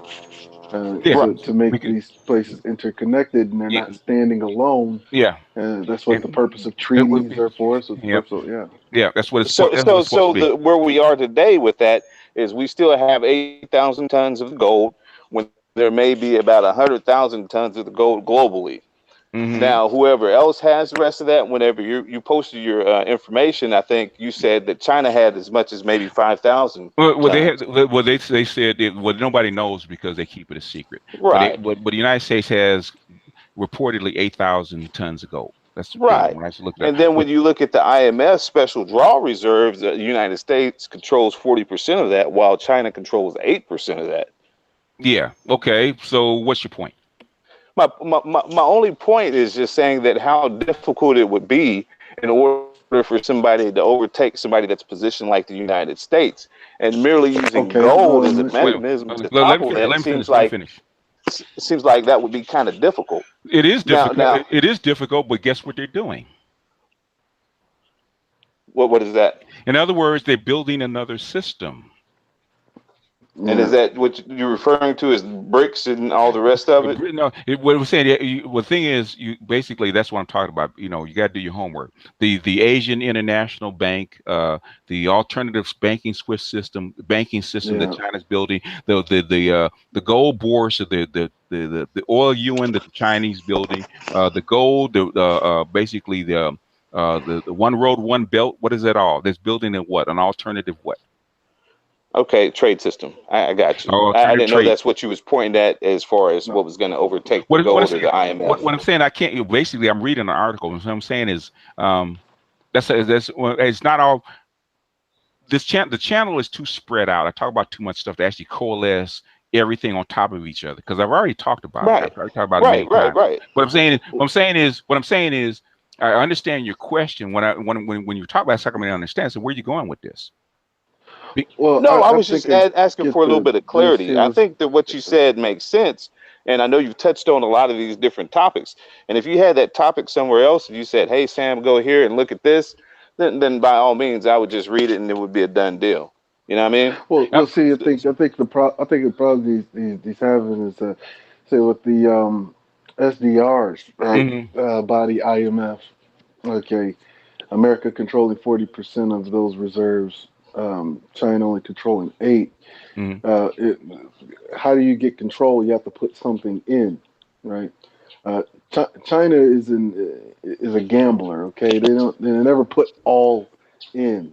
mhm, We put a sizable amount in, and the reason why we put a sizable amount in is because empire has allowed us to gather and accumulate more mhm, than we put out. mhm, You see, and now the tables have turned where China actually has more to put in than America. Why? Because it has more, a larger manufacturing base. mhm. It has a More larger balance of pay, workforce. a lot of larger Yeah, balance of payments, a lot of stuff. Yeah. exactly. Yeah. China, And China, so, China could mhm. basically wipe if you could convert gold right now. China had probably could convert all the United States gold by themselves if they wanted to. They got well, like $4.5 trillion worth of treasury bonds. They could actually come in and say, look, here, we want all your gold. If I it were mean, to with buy, it just was with just their convertible. manufacturing base Oh yeah, yeah, alone, I mean, yeah. within 5 years they can level out the coffers that America Oh, has in oh, gold. well, the thing is, they talk about the balance of the trade balance. Okay, they talk about it yearly. They don't talk about it cumulatively. They never talk about it cumulatively Mm. because you talk about it. Right. We're every year we end what 200 billion dollars in the hole as far as the trade deficit, and then they And start I from think zero that's again. one of the preclusions for the IMF to add them more weight in the special drawing reserves. They have And to be able to balance out some of that trade a little Well, bit more. China tried that back in when they actually talked about the SDRs, the amount of mix of UN versus dollars and sterling and all that kind of stuff, and they didn't like the mix. So basically they said we're out. We're going to do something else. But that was back in 2010. And it comes up for review in 2020. So I get it that it's all flexible, but I mean, as They it don't they stands don't they don't really currently, they don't really care. Okay, the IMF of their special drawing rights. The basket of currencies is just a very minor part. It's not that important. It really doesn't affect trade very much because there's not that much money in it. and I forget what the author guy's name is. That was the second thing that he alluded to, because like you said, if you put something up there, I'm gonna read that. Plus, I'm gonna source back, some of the other stuff that the guy's written, Talking just about, so talking about, it talking about, makes talking about, sense. talking about Gavin. No, not Gavin. Talking Gavin about, is the talking power. about, talking about Rickards. Rickards. Yeah, Rickards. The thing is, you have to understand what special drawing rights are, what they're for, and why they were invented. Well, And I'm saying that Rickards is saying what you're saying about the gold, but he's also saying that if that were to fail, the option B would be the IMF route. And Well, thing most is, of the other economists but you, point out that going the IMF route, unless it's something else that I'm missing. okay, And what okay, I'm trying to do, okay. Anytime you do a currency or any kind of a special currency, it has to be an agreement, and people have to agree to take it. And right? everybody doesn't Yeah. agree to take IMF special drawing rights, which is the problem with special drawing rights. It's not, Who's in it? It's the United States, it's Great Britain, it's yeah, Japan, it's China. yeah, but the saying is when you trade with other countries, will they take IMF SDRs? Right, Gotcha. especially since before the assassination of Gaddafi, Libya wouldn't accept SDRs Yeah, because it SDRs. just actually back in the Well, those late guys. '90s. Uh, well, back in the late '90s, Gaddafi had eliminated all of its debt to the IMF. It was a Yeah, wholly independent nation, yeah, and so Well, were they those? actually Oh, my refused to bad. accept any kind of money or currency from SDR or even buy into. yeah. Were those guys allowed to be a part of it? Because I know right before what Chavez wanted to get a part of that G20, G8, or something like that, He wanted right part of the before he G. passed away, He wanted part of the Okay. G. and OPEC. He wanted to be. Well, he always. He already was part of OPEC. He wanted in with the G20. Okay, but the G20 was when the G20 was being formed and basically being coalesced in like in 2008. He wanted to be part of that group. He wasn't allowed because the United States needs to control Venezuela. But the thing is, when you talk about SDRs, any kind of instrument, fiat instrument, because SDRs are a fiat instrument, people have to accept it. They have to trust it and accept it. And people don't, with the shenanigans with the dollar and the IMF, people don't trust the IMF as it is. So why would they trust the IMF Yeah, I mean, you see the SDRs? world scrambling. You had Norway, back 10, 15 years ago, scrambling to get up from under the thumb of the IMF. Hmm.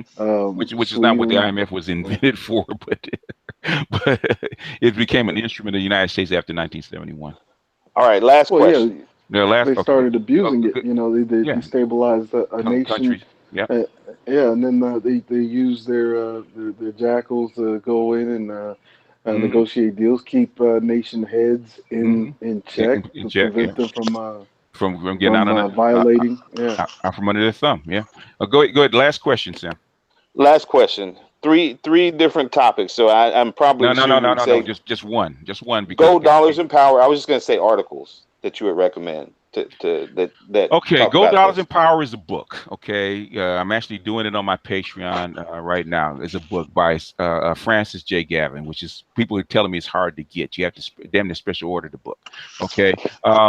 The second thing is if you want to read about the second article, I would actually encourage you to read. Go to Henry C.K. Lew. Go to his blog and look up the dollar millstone. I think he did about he did about maybe 100 blog pages on the dollar millstone.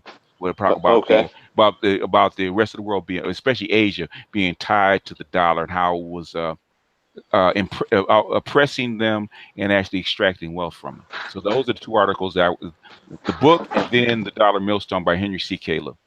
And that One Belt, One Road also highlights Asia's It's just strategy for. all you got to do is Google that because it's all over. There's tons and tons and tons of Yeah, as a matter articles of on. fact, if you But I'm want saying within that if you topic, want to it's get going to the talk about it. framework, Yeah, I mean, if because you want to get an easy framework to understand it, a good supplementary book to that is the Anglo-American Establishment, oh which is yeah, a Carol mm, Quigley book. yeah, They'll give you an introduction, and you read Gold, Dollars, and Power. It actually makes sense. it makes sense. You Yeah. guys got some phone books, but I appreciate it. What is it? Okay. Well, Uh, actually, Anglo-American Establishment isn't that long of a book. I mean, it's like 300 pages. yeah, Oh, that ain't bad. compared to Tragedy and Hope. Basically, Yeah. there's probably maybe 1% of the population that even understands the balance of trade and balance of payments. And it took me years, man, to understand it. So basically, if you because this is high level stuff, this is not pedantic stuff. In other words, if you want to understand this, you got to roll up your sleeves and understand it. Yeah, it sounds like the way that the Fed kind of operates with our monetary system. It was all kind of Well, the Fed is just one small piece. when you It is one small but piece, yeah, but basically when you go to international trade, it's up by a factor of 10. Also, if you really want to get a good glimpse of it, which is how complex this is, read Lords of Finance. He actually goes through the actual gold system and how it actually works. all right. Sounds great. I appreciate you guys. All right. All right. Thank you, Professor Gray, Oh, no problem, no problem. for But sitting just in. yeah, you have to look at you want to get the framework down, and Which you is don't hard. feel like Yeah. getting going through tragedy and hope. Get Oh. the Anglo-American establishment, Mm-hmm. which is a very good complementary piece. And so when you actually read like Gold, Dollars, and Power, Mm-hmm. or any of those suggestions, it all actually makes It sense starts to to make you sense. Yeah.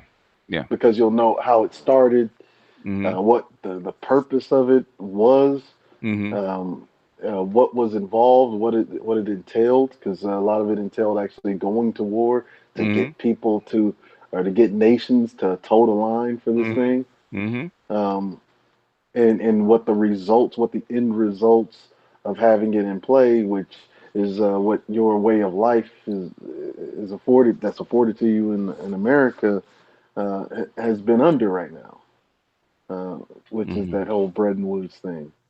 And the Yeah. only thing that is keeping your way of life is hinged upon people respecting the treaty. Yeah. Basically, I mean, still, even though the Bretton Woods was basically killed in '71, they're still respecting the treaty They're because still respecting the treaty though, because they don't have because they because don't have America has a fucking hammer, yeah has yeah has Mauling here. yeah and basically America still ensures trade. So basically, it's hard. Basically, you have the parasite that's hard to extract because they're part of the system. It's kind of hard to extract it. So it's very hard to build. It's very difficult to build another financial architecture, especially when it's global like this. Especially as it's expanded. 80 years after you, Yeah, Bretton Woods, it was simple because there weren't that many nations actually um, involved in it, and all the you only had a few nations that were actually big enough to actually be involved in it, and they actually started adding pieces as they went along. But the thing is, now it's so global and so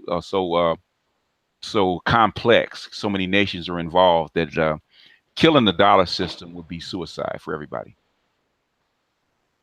So that's how come it still exists. That's how come the Chinese haven't tried to. The Chinese could bring it down, but the thing is, to what end? Chinese don't want to bring it down; they want to actually usurp it. well, why Want would to the Now I Chinese agree with bring? that. I, Why would China bring down the system when it a works so good well. portion of their consumer base is Well, the thing is, non-China? what I'm Now saying is, Rickards didn't make it sound like that. I uh, think you make more sense right now than what Rickards made in that article. Rick, the thing is, you have to understand what he's trying to say. What Rickards wrote in the article was actually correct. What they're trying to do is avoid sanctions of the Swiss system. That's all he was trying to say. That's what the axis is actually for. But Cerulean, Yes. you are the wraith, okay? You are a killmonger. Which is better, to bring down a system or basically usurp it? To usurp it actually, because That's what the the Chinese framework is all already the set up. framework is already there, That's and what. Yeah. if you usurp it, you already have a framework that you don't have to rebuild in Exactly. place. That's And so. What did because the people already respect that system, you so, so, already have so what did willing the China? participants. So what the All right. Chinese? What are the Chinese trying to do? Are they trying to destroy it or usurp it? They're trying to usurp it. I mean, Yeah. they don't want to destroy it because No. a good portion of their consumer base is basically America and Europe. Hmm. And so why are you going to destroy something that they That's what. already have their domestic populations adhered to? Yeah. So It so doesn't why? make sense. So it doesn't make sense. It's basically, in other words, you don't take over a stable of hoes to get rid of the hoes. What do? Just get rid of pimp. You become the new pimp. Okay, the hoes still gonna do what they do. All right. Anyway, y'all, let me go watch the game, and thank you guys for coming. I thought you would get a laugh out of that one. It's been a pleasure. All right, all right, y'all. Peace. Right.